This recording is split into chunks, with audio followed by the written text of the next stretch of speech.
خودکشی جو ہے اس کا ٹرینڈ دنیا میں موجود ہے، پاکستان کی طرف بھی اس کے قدم بڑھ رہے ہیں، تو ایسے حالات میں جو ان کے اسباب تھے وہ تو ہمارے سامنے آ گئے۔ بیسکلی نا امیدی ہے، وہ جاب کے حوالے سے ہو، بیماری کے حوالے سے ہو، لوگوں سے توقعات وابستہ کرنے کے حوالے سے ہو، کچھ ٹارگٹ ہم خود جعلی سے طے کر بیٹھتے ہیں وہ نہیں اچیو ہوتے، اس میں ہو جائے، یہ سارے اسباب۔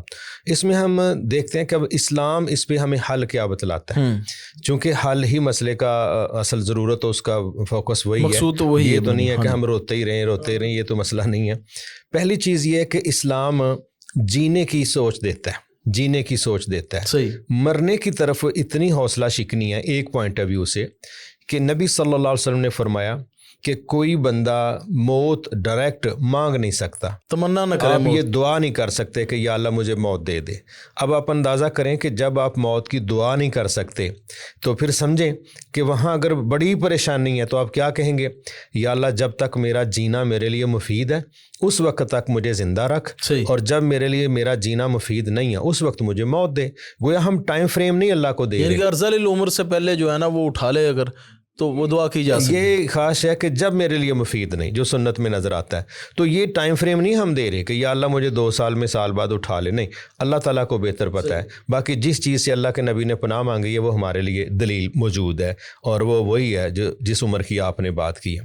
دوسری بات اس میں یہ آ جاتی ہے کہ خودکشی کے حوالے سے اسلام نے 2 ٹوک کہا کہ یہ حرام ہے۔ اب اس کی وضاحت یہاں بھی ملی صحیح بخاری شریف میں بھی کہ جس بندے نے جس چیز کے ذریعے خودکشی کی ہوگی اسی چیز کے ذریعے اس کو عذاب دیا جائے گا۔ اس نے زہر پیا، اس کو بار بار زہر پینا پڑے گا قیامت تک، ٹھیک ہے، اس نے تیز دھار آلے سے اپنے آپ کو مارا ہے، اس کا مسئلہ بنے گا، پہاڑ سے گرایا، جو اس نے کیا ہے تو وہ بندہ بہرحال اسی عذاب کے اندر مبتلا رہے گا۔ البتہ یہ مسئلے کی حد تک بات ہے کہ وہ مستقل جہنمی نہیں ہے، اگر اس کا عقیدہ ٹھیک ہے وہ الگ بات ہے، لیکن یہ وجہ بن جائے گی عذاب کی جب تک اللہ تعالیٰ چاہے گا، اور اللہ چاہے تو معاف کر دے۔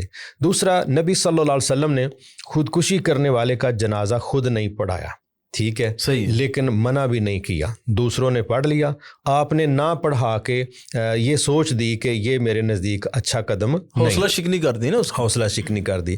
پھر ہم ایک اور چیز دیکھتے ہیں کہ اگر آپ زندہ ہیں تو یہ 100% کنفرم ہے کہ حالات ایک جیسے نہیں رہنے، یہ پوری دنیا مانتی ہے کہ وقت بدل جاتا ہے، ٹھیک ہے، انگلش کا ایک محاورہ استعمال ہوتا ہے، time is the best healer, ٹھیک ہے، کہ آپ کو جو بھی زخم لگا ہے نا یہ ہیل اپ ہو جائے گا لیکن وقت لگے گا۔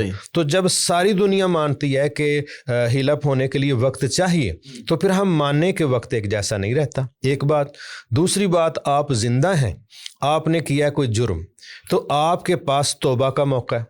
اگر آپ ماری گئے ہیں تو پھر آپ نے توبہ مرنے کے بعد تو نہیں کرنی، زندہ ہیں تو توبہ کا موقع ہے۔ توبہ میں ہماری ضرورت ہے کہ ہم اللہ کے سامنے شرمندہ نہ ہوں۔ پھر ہے سوسائٹی، اگر آپ زندہ ہیں تو آپ کسی بندے سے معافی مانگ سکتے ہیں جس کے ساتھ آپ کا مسئلہ ہے، آپ اس سے معافی مانگ سکتے ہیں۔ پھر آپ زندہ ہیں تو آپ کے پاس نیکیوں کو بڑے پیمانے پر کمانے کا موقع میسر ہے۔ تو اسلام جینے کی یہ جو سوچ دیتا ہے نا، اس کا بھی ہمیں انکار نہیں کرنا چاہیے۔ خودکشی کے مقابلے میں جینا بہت زیادہ مفید ہے، اور خودکشی جو ہے وہ جینے کے مقابلے میں بے شمار فوائد سے محروم ہونے کی کوشش ہے۔ پھر ہم اگلی چیز اس میں یہ دیکھتے ہیں کہ اصولی طور پر جو سوسائٹی ہے نا اس کا ایک کردار بنتا ہے، اور اس میں کوئی شک نہیں، جو بندہ بھی خودکشی کی باتیں کرتا ہے، خودکشی کے خیالات اس کے ذہن میں دل میں آتے ہیں، تو سوچنا تو چاہیے کہ اس میں معاشرے کا کردار کیا ہے یا اس کی وجہ کیا ہے۔ ہو سکتا ہے کہیں کوئی خاوند اپنی اولاد سے پریشان ہے، کہیں کوئی دوست اپنے دوست سے پریشان ہے، کہیں بیوی اپنے خاوند سے پریشان ہے، ٹھیک ہے، کہیں جونیئر سینئر کے رویے سے پریشان ہے، ٹھیک ہے، کہیں معاشی معاملات ہیں، کہیں بیماری کے مسائل ہمارے سامنے آتے ہیں، کہیں ہم کوئی جرم کر بیٹھتے ہیں تو اس کے ایکسپوز ہونے سے ہم ڈر رہے ہیں۔ تو یہ مختلف قسم کی بلیک میلنگ جو سوسائٹی کی طرف سے ہوتی ہے، سوسائٹی ایسے بندے کو مرنے کی طرف نہ دھکیلے۔ سوسائٹی کا فرض بنتا ہے کہ وہ نہ اللہ کے ویژن کو دیکھے۔ مثلاً وہ کیا ہے کہ اللہ تعالیٰ اپنے بندے کو امید دلاتا ہے، اور جو شیطان ہے یہ مایوس کرتا ہے۔ تو شیطان جو مایوسی کی طرف لے کے جا رہا ہے، ہماری ڈیلنگ سے معاشرہ مایوس نہ ہو، ہمارے مشوروں سے معاشرہ مایوس نہ ہو. اگر وہ بندہ جس نے 99 قتل کیے تھے اس نے جو 100واں قتل کیا تھا مایوسی کی وجہ سے کیا تھا کہ جب مشورہ دینے والا کہہ رہا ہے اس کی تو توبہ ہے ہی نہیں, یعنی کوئی حل نہیں, اس نے کہا پھر آپ بھی جائیں. تو مایوس بندہ ڈسٹرب تو ہوتا ہے, وہ معاشرے کو بھی کرتا ہے اور اس نے کر دیا.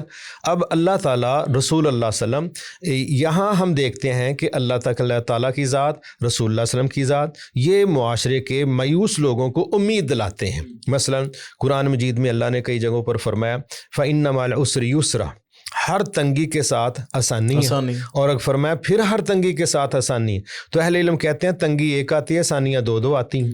پھر یہ جو چیز ہم دیکھتے ہیں کہ آپ جہاں مایوس ہوئے ہیں سوچے تو صحیح اس کا سبب کیا ہے, کیا آپ کی ذات ہے یا تقدیر ہے یا واقعی یہاں مایوسی آپ کا حق بنتا ہے.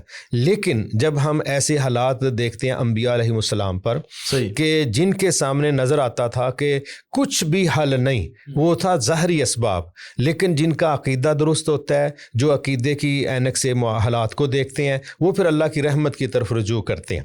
3 واقعات ہمارے سامنے بڑے واضح ہیں.